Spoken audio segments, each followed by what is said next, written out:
From Hollywood lights to historic streets, America captivates the world. But its coffee culture? That's a story in every sip.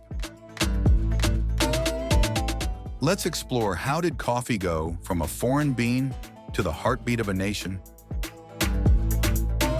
The origin story. The year was the 1600s, long before skyscrapers, before Starbucks, before America even had its name. There was New Amsterdam, a small Dutch colony, and the Dutch loved coffee. They brought beans all the way from Java, Indonesia, across the ocean. That's right, Java wasn't just a nickname, it was the real deal. But at that time, tea ruled the colonies, while coffee was just the strange new kid in town. Then came 1773, when everything changed and the revolution began to boil literally. The Boston Tea Party. The King of England taxed tea, and Americans said, nope. They gathered at the Green Dragon Tavern in Boston and planned a little midnight protest. That night, they dumped an entire shipment of British tea into the harbor, and overnight, drinking tea became un-American. Coffee, on the other hand, became an act of rebellion. It was no longer just a drink, it was freedom in a cup.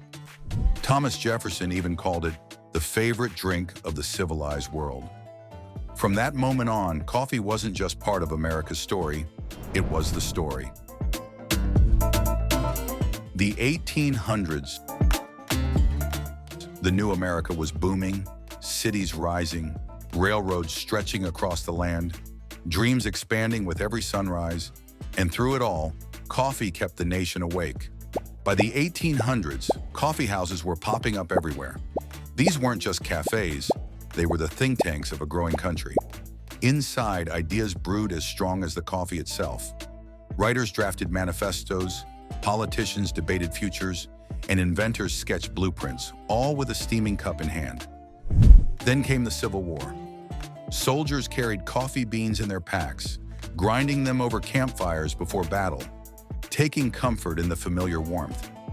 For them, coffee wasn't a luxury, it was survival, a reminder of home in the chaos of war. And when the war finally ended, that love for coffee marched home with them. By 1886, Maxwell House Coffee entered the scene with its iconic promise, good to the last drop. America had found its flavor, and coffee became the taste of perseverance, progress, and the promise of a new day. East Coast versus West Coast. East Coast. West Coast. Two brews, one love. In New York, coffee means speed espresso shots, paper cups, subways, and deadlines. It's energy in liquid form, fueling the city that never sleeps. On the West Coast, it's a different rhythm. Slow pours, organic beans, latte art, and unhurried mornings. Coffee isn't a rush there, it's a ritual. Different vibes, same heartbeat. Because whether it's an espresso in Manhattan or a pour-over in Portland, America runs on coffee. Regional roasts.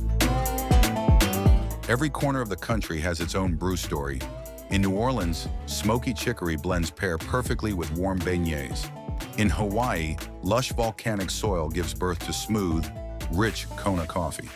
Miami wakes up with bold Cuban espresso that hits like lightning, while Portland thrives on indie roasters and pour-over purists. Each region adds its own note to the national blend, and together they create the rich symphony of American coffee culture. Science of the buzz.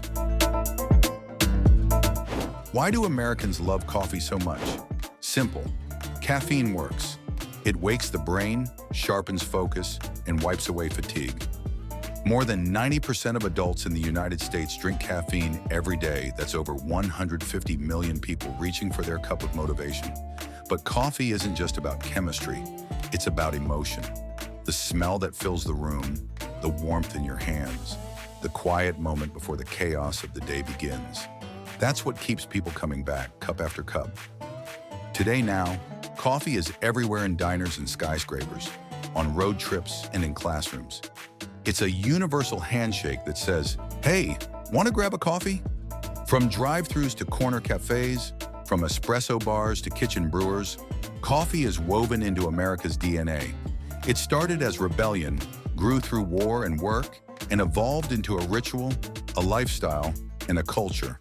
And through it all, coffee remained what it has always been: a connection. Don't forget to like this video, and if you haven't already, subscribe to our channel to support its growth. See you in the next episode.